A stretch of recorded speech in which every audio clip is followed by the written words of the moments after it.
성경의 역사는 한 번도 사람이 주인공인 적이 없습니다.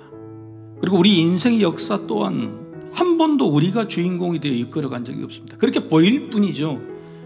늘 보이지 않지만 하나님께서 주도권을 쥐고 이끌어 가셨기 때문에 우리가 이렇게 살아 있는 겁니다. 여러분 자 보세요. 하나님이 주인공이 되셨다, 하나님이 주도권이었다 그러면 다윗이 실수했으면 어떻게 하는 거예요? 실수로 끝나게 하시지 않았어요. 놀라운 사건이 생깁니다. 다윗은 지명수배자입니다. 사울왕이 이미 다윗을 도운 사람은 모든 친척을 다 멸할 것이라 공포가 된 상황이에요. 근데 다윗은 이것을 알고도 이걸 더 엿듣고 분명히 고자질을 당할 것을 알면서도 했다. 이 말은 무슨 뜻입니까? 다윗 지살자고 아히멜렉이 죽을 수도 있겠다, 이걸 알고서도 한 겁니다.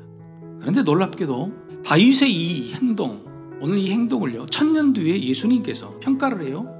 도대체 하나님은 왜 이런 일을 하셨고 예수님은 왜 이런 일이 옳다고 말씀하셨을까? 다음에 두 가지 교훈을 다윗에게 그리고 인류 모든 하나님의 자녀들에게 주시려고 한 겁니다. 첫 번째, 죄의 대가는 생명이다. 죄의 삭은 사망이다. 다윗에게 알려준 겁니다. 너 죄 지었어? 그것도 알고도 지었어? 그의 대가는 반드시 사망이야. 다윗이 이후로도 수없이 죄를 짓죠. 그럴 때마다 하나님은 여지없이 생명을 빼앗아 가셨어요. 다윗은 여기서 배웁니다. 하나님의 법은 영원토록 피해갈 수 없어. 그래서 내가 죄를 짓고 죽음으로 값을 치를 때에 빨리 엎드리자. 우리가 알고도 지은 죄를 여기서 돌이키지 않으면 하나님이 원하시는 죄의 삭은 사망이라는 법이 여전히 살아있는데 어떻게 될지 모르는 거예요. 두 번째 알려주시는 말씀 뭐냐면 생명의 대가는 생명이다. 죄로 인해서 생명을 빼앗아간다, 죽음이다 그러면 우리가 하나님을 믿을 이유가 뭐가 있어요? 그래서 하나님께서는요 죄로 인해서 죽을 수밖에 없었던 그 생명을 다시 생명으로 돌려주세요. 하나님이 직접 대신 죽으시고 십자가에서 그 죄를 용서하셨다고 말씀하시고, 그리고 우리에게 어차피 너희는 죽지만은 부활할 것이다는 부활의 법칙, 부활의 생명을 다시 주는 겁니다. 여러분 이게 복음이에요. 아히멜렉 제사장이 끌려옵니다. 사울왕 앞에. 너가 왜 역적과 공모했느냐? 당당히 말해요. 내가 무슨 죄를 지었습니까? 다윗도 죄가 없는 것을 사울왕 당신도 알지 않습니까?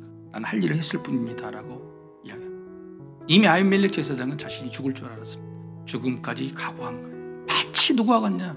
예루살렘 공의에 끌려가셔서 그 앞에도 당당하셨던 예수님의 모습, 십자가를 지실 각오를 하고도 내가 그 일을 감당하겠다고 하시는 그 모습과 같은 그림이 연상이 되는 거죠. 다윗은 깨닫게 되었습니다. 죄의 대가는 생명을 내어놓는 것이고 생명의 대가는 생명으로 갚아야 되는 거구나. 그래서 그 아들 아비아들에게 이렇게 말합니다. 두려워하지 말고 내게 있으라. 내 생명을 찾는 자가 내 생명도 찾는 자니 내가 나와 함께 있으면 안전하리라 아니라. 아비아들의 생명이 다윗 생명과 같다는 말이에요.